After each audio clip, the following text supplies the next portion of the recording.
Salam kerahiman. Hari ini tanggal 24 Agustus. Kita akan bahas dari 1056 yaitu rahmat ilahi dan 1057 persekutuan dengan Allah. Kita mulai ya. Dalam nama Bapa dan Putra dan Roh Kudus. Amin. Tariklah saya ya Tuhan, supaya saya ada di dalam Engkau. Cintai saya, supaya saya bisa mengasihi sesama. Amin. Dalam nama Bapa dan Putra dan Roh Kudus. Amin. Oke, kita lihat di 1056. 1056.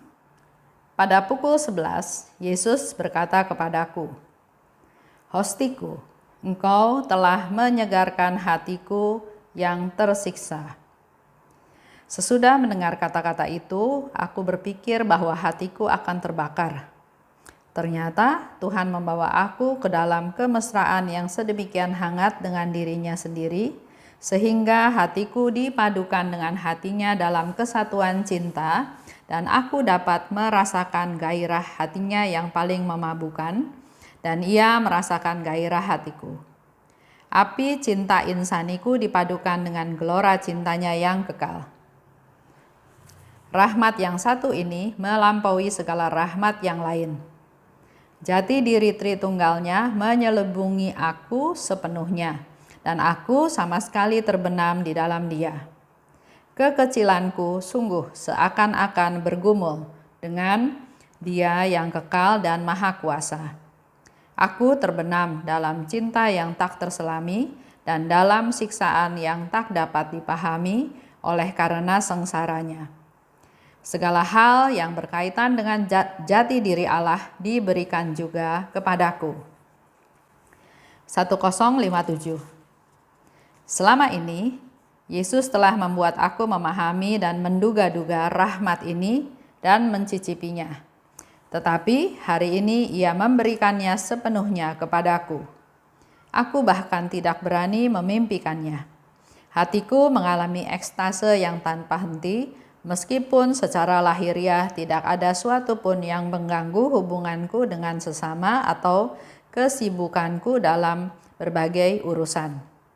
Tidak ada suatu pun yang dapat menghentikan ekstaseku, dan tidak seorang pun dapat mencurigainya, sebab aku telah minta kepada Allah untuk melindungi aku, agar ekstaseku tidak diketahui oleh manusia. Dan bersama dengan rahmat ini, masuk juga ke dalam jiwaku seluruh lautan cahaya, yang membuat aku mampu memahami Allah dan diriku sendiri. Kekaguman menyelimuti aku sepenuhnya dan mengantar aku seolah-olah masuk ke dalam suatu ekstase baru yang dibangkitkan oleh kenyataan bahwa Allah telah berkenan turun kepadaku yang sedemikian kecil ini. Pada pukul 11, Yesus berkata, "Hostiku, engkau telah menyegarkan hatiku yang tersiksa." Kalau kita lihat novena kerahiman ilahi, di situ dikatakan ya, contoh hari pertama kita berdoa untuk yang berdosa. Yesus katakan, "Engkau menghibur aku dalam jurang kepedihan." Kita kaitkan dengan engkau telah menyegarkan hatiku ya. Di dalam novena kerahiman ilahi di situ dikatakan kalau kita berdoa buat orang berdosa, artinya kita menghibur Tuhan Yesus dalam jurang kepedihan. Kalau kita berdoa untuk para imam, Yesus katakan, "Engkau memberi kekuatan kepadaku untuk menanggung sengsaraku yang pedih." Kita menyegarkan Yesus juga ya, memberi kekuatan kepada Tuhan Yesus. Lanjut, kita berdoa untuk orang-orang yang saleh dan setia. Juga artinya kita memberi penghiburan kepada Yesus di jalan salib. Kita berdoa untuk mereka yang belum beriman. Di masa yang akan datang, pada waktu mereka menjadi orang-orang yang beriman, Yesus katakan, "Engkau meneguhkan hatiku." Kita juga berdoa buat orang yang sesat. orang yang memisahkan diri dari gereja. Pada waktu mereka kembali kepada Tuhan, Yesus katakan, engkau meringankan sengsaraku. Jadi pada waktu mereka kembali kepada Tuhan, kita berdoa ya, kita berdoa buat yang sesat, buat yang meninggalkan gereja. Dan pada waktu mereka kembali kepada Tuhan, mereka itu meringankan sengsaraku. Dan kita juga berdoa untuk orang-orang yang saleh dan setia ya, untuk orang-orang yang memuliakan kerahiman Tuhan. Di situ dikatakan bahwa engkau menguatkan aku waktu aku di sakratul maut. Jadi kalau kita berdoa buat orang-orang, kelompok orang-orang yang diminta oleh Tuhan Yesus, khususnya di dalam novena kerahiman ilahi, tapi juga bisa di luar novena, yang penting adalah kita berdoa buat mereka-mereka tadi, ternyata doa-doa kita itu menyegarkan Yesus, menguatkan Yesus, meneguhkan Yesus, memberikan penghiburan kepada Tuhan Yesus, meringankan bebannya ya. Jadi dalam hal ini waktu itu Yesus katakan kepada Suster Faustina, "Hostiku, engkau telah menyegarkan hatiku yang tersiksa." Dengan kita banyak berdoa untuk kelompok jiwa-jiwa tersebut, kita pun menyegarkan hatinya Tuhan Yesus. Lanjut ya. Tuhan membawa aku ke dalam kemesraan yang demikian hangat dengan dirinya. Selalu ada pahala yang Tuhan sediakan untuk kita yang sudah menyegarkan hatinya yang tersiksa. Ya Tuhan ya, pernah dikatakan kalau kamu berbuat baik dari ketulusan hatimu, engkau nggak bisa membayangkan pahala apa, ganjaran apa yang Tuhan akan berikan kepada kita. Dan rahmat yang satu ini melampaui segala rahmat yang lain.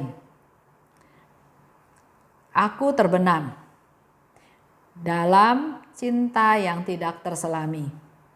Dan kedua, siksaan yang tak dapat dipahami oleh karena sengsaranya. Jadi pada waktu itu Suster Faustina terbenam ya, terbenam akan cinta yang tidak terselami, dia merasakan cinta yang luar biasa, tapi juga dalam siksaan yang tidak dapat dipahami oleh karena sengsaranya. Sekaligus ya kita bersatu dengan Tuhan Yesus, kita merasakan sukacitanya Tuhan, kita juga sekaligus merasakan sengsaranya Tuhan. Karena dia sengsara, dia menderita karena dia punya harapan, keinginan agar semua jiwa-jiwa diselamatkan. Itu pun dirasakan oleh Suster Faustina. Terbenam di dalam cinta, ya. Contoh, saya berdosa, ya. Kita terbenam, bayangkan terbenam dalam cinta. Yang saya bayangkan adalah Tuhan, saya berdosa. Saya buat banyak kesalahan. Lalai, enggak tanggung jawab, egois, arogan, menyusahkan orang, menghukum orang, merugikan orang lain, tidak setia, marah, ya. Banyak yang kita lakukan dalam kehidupan kita ini. Kita ini berdosa. Tapi Tuhan tetap jaga, tetap pelihara, tetap lindungi, tetap mengasihi, tetap hadir. Kalau kita berdoa, Tuhan tetap hadir mendengarkan doa-doa kita. Contoh ya, ada seorang bapak yang bercerita bahwa dia bilang, sebetulnya saya nggak yakin kalau saya berdoa itu Tuhan dengar saya. Karena saya ini berdosa. Dan saya tahu Tuhan itu suci, Tuhan itu nggak mungkin memperhatikan manusia yang berdosa. Tapi karena saya disuruh berdoa, ya sudah saya berdoa. Tapi di hati kecil saya nggak yakin Tuhan dengerin doa saya. Ya, itu yang dialami oleh si bapak. Suatu hari dia mengalami kecelakaan yang luar biasa, yang menurut pendapat banyak orang harusnya yang ada di dalam mobil ini semua harusnya mati. Ya.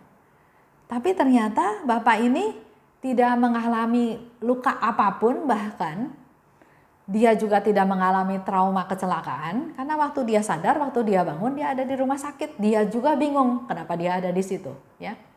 Tapi dari pengalaman itu, akhirnya dia punya satu kesadaran bahwa ternyata walaupun saya berdosa, Tuhan itu dengar doa saya. Tuhan itu pelihara saya. Tuhan itu lindungi saya. Buktinya, kata orang banyak saya harusnya mati, tapi ternyata saya nggak mati, bahkan saya nggak luka sedikit pun. Di situ saya percaya bahwa Tuhan tetap sayang sama saya walaupun saya berdosa. Dan apa yang dia dapat, dia bersyukur karena ternyata Tuhan dengarkan doa dia, Tuhan masih sayang dia, Tuhan masih pelihara dia, sehingga waktu yang sekarang dia punya, dia katakan ini pemberian Tuhan dengan memberikan hidup yang kedua buat saya. Saya harus hidup lebih benar, harus hidup sesuai dengan kehendak Tuhan. Ini menjadi satu contoh juga ya, bahwa saya salah, saya berdosa, tapi Tuhan tetap pelihara saya, Tuhan tetap dengar doa saya, tetap lindungi saya. Ya. Dan yang terpenting adalah ternyata Tuhan mengampuni saya. Tuhan tetap memberi kesempatan kepada kita semua untuk memperbaiki kesalahan kita, untuk bertobat, untuk menjadi manusia baru, untuk menjadi lebih berkenan, lebih layak di hadapan Tuhan. Itu yang Tuhan berikan kepada kita.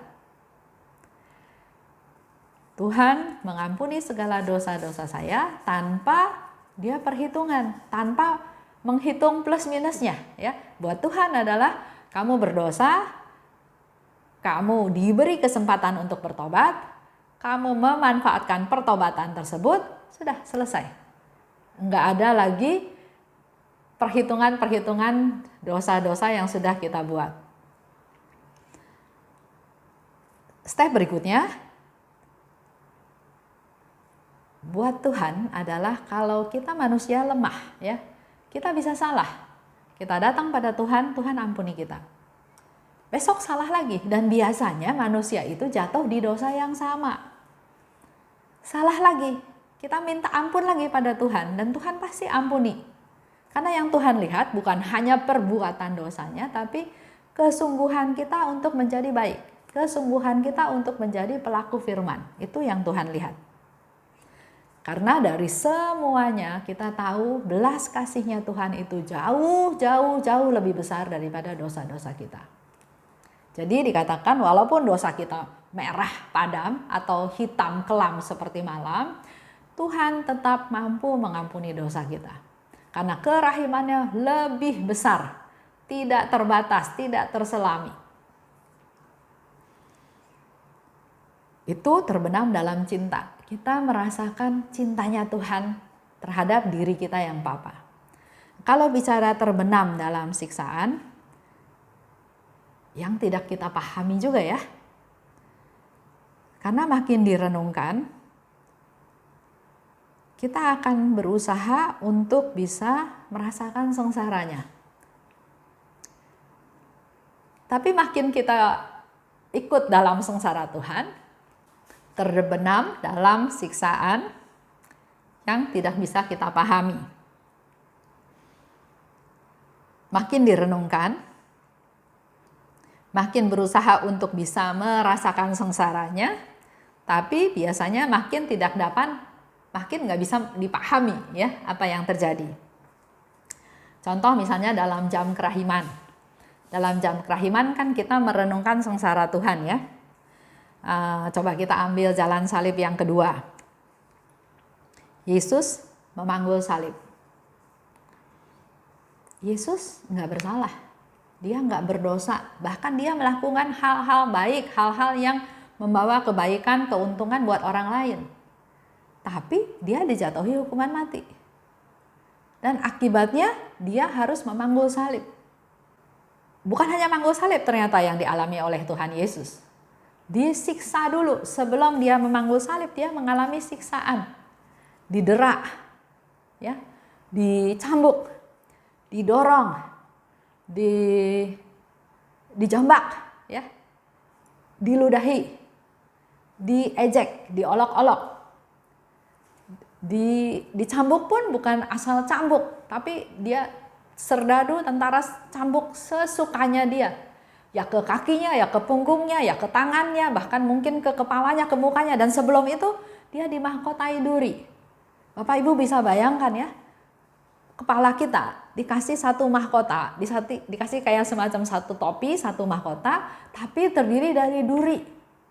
Yang begitu ditaruh di kepala itu pasti nusuk ke sana sini. Apakah selesai? Belum tentu. Kalau serdadu itu merasa enggak bagus posisinya dan dia memang mau menyiksa Yesus, dia bisa angkat lagi si mahkota duri itu untuk dia pasang lagi dengan sesuka dia, gayanya dia. Dan sudah masuk ke kepala, apakah diam? Apakah kasihan lihat Yesus? Enggak. Bisa aja dia tekan sepuasnya dia. Darah bercucuran. Buat dia mungkin itulah satu kepuasan. Diceritakan juga Yesus diberi buluh. Buluh itu bukan untuk Yesus bantu jalan, tapi melalui buluh itu, dengan buluh itu orang ambil buluh itu dan Yesus dipukulin dengan buluh itu. Disiksa. Sebelum memanggul salib, dia disiksa.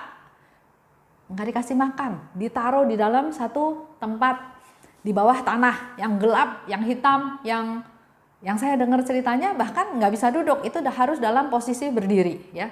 Itu siksaan-siksaan yang Yesus alami sebelum dia memikul salib. Lanjut lagi. Sebetulnya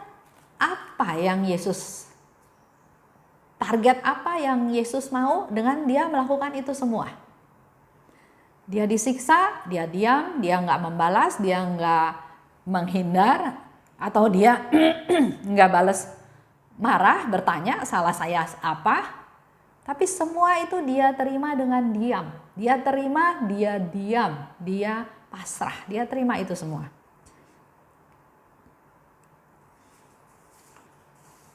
Padahal kita tahu ya, Yesus itu adalah anak Allah. Yesus itu raja. Yesus itu adalah Tuhan yang menjelma menjadi manusia. Yesus punya kuasa memberi makan banyak orang, kuasa menyembuhkan, kuasa membangkitkan orang mati. Dia punya kekuasaan apa aja dia punya. Tapi dia nggak pakai kekuasaan itu. Dia diolok-olok, dia dihina, dia dipermalukan. Pasti ada sebabnya, pasti ada motivasinya, pasti ada tujuannya.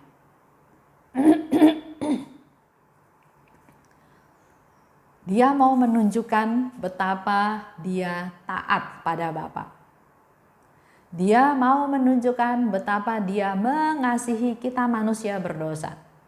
Bahwa dia rela berkorban, dia rela mati, dia apapun yang dia punya dia berikan kepada kita asal kita manusia selamat. Itu satu ungkapan, satu bukti cintanya Tuhan pada kita. Padahal kita masih berdosa. Kita masih mengolok-ngolok dia, masih acuh tak acuh. Tapi Tuhan menunjukkan kasih-Nya yang tanpa pamrih, tanpa syarat, yang tidak terbatas kepada kita manusia. Permenungan kita selanjutnya. Oke, kalau Tuhan menyelamatkan manusia yang dianiaya, yang dirugikan, yang memang perlu dikasihani.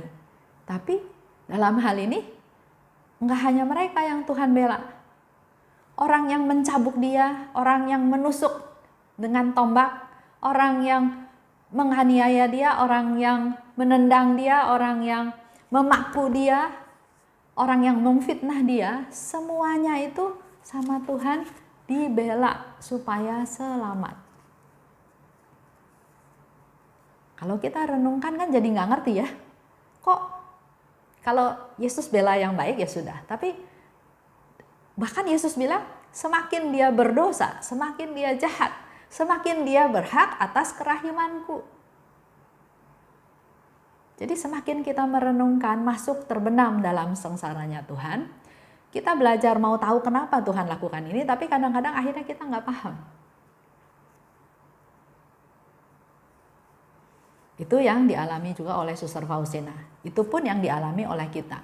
Tapi jangan titik sampai di situ. Ya. Karena semua itu dilakukan oleh Tuhan dengan dasar kasih. Dan Yesus mau kita semua juga bisa meneladan Dia. Bisa berkorban untuk orang lain, untuk keselamatan orang lain, untuk kepentingan orang lain.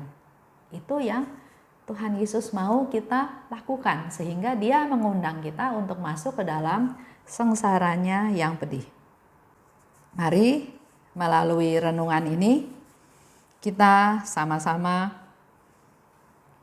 menyatukan diri dengan Tuhan, masuk dalam cinta Tuhan, terbenam dalam cintanya. Kita bisa merasakan sangat sukacita, sangat bahagia karena ternyata kita yang papa, kita yang tidak berdaya, kita yang berdosa direngkuh, dipeluk, disayang ya oleh Tuhan. Tapi sekaligus kita juga belajar masuk ke dalam, terbenam dalam sengsaranya Tuhan, supaya kita bisa lebih lagi mengetahui, mendapatkan cinta kasih Tuhan yang tanpa pamrih, yang perlu kita praktekkan dalam hidup kita sehari-hari untuk juga bisa meneladani Yesus, untuk bisa melakukan kasih yang tanpa pamrih. Itu aja untuk hari ini. Kita tutup ya dengan doa penutup. Dalam nama Bapa dan Putra dan Roh Kudus. Amin. Allah Bapa yang Maha Baik, terima kasih Bapa atas pengajaran pada hari ini. Benamkanlah kami dalam cinta-Mu ya Tuhan. Benamkan kami juga dalam sengsara-Mu ya Tuhan. Supaya setahap demi setahap kami sungguh-sungguh bisa semakin merasakan kerahiman-Mu, merasakan kasih-Mu yang tanpa batas. Dan sekaligus kami juga bisa masuk ke dalam sengsara-Mu yang akan menjadi bekal untuk kami untuk menjadi lebih kuat, lebih peduli, lebih berempati, khususnya kepada mereka-mereka yang membutuhkan. Urapi kami Tuhan, agar kami menjadi anak-anak-Mu yang menyenangkan Engkau. Amin. Dalam nama Bapa dan Putra dan Roh Kudus. Amin. Salam kerahiman.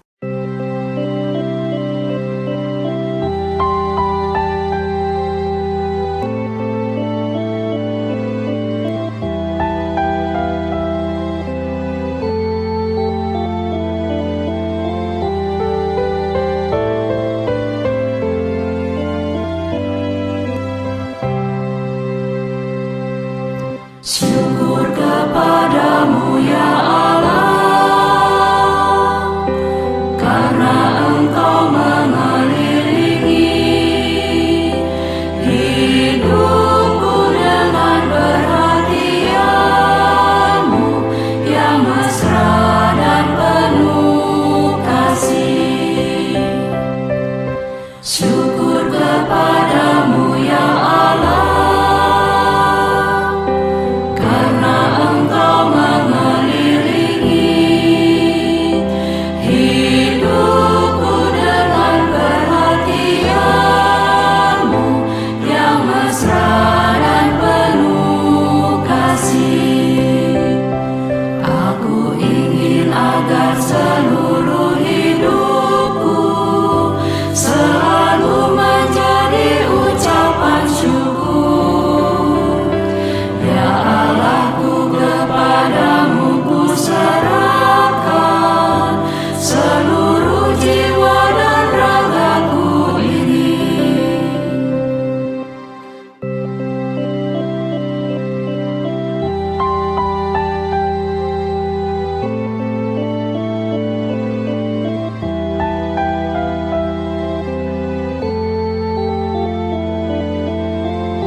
syukur kepadamu ya Allah, karena Engkau mengelilingi hidupku dengan perhatian-Mu yang mesra dan penuh kasih.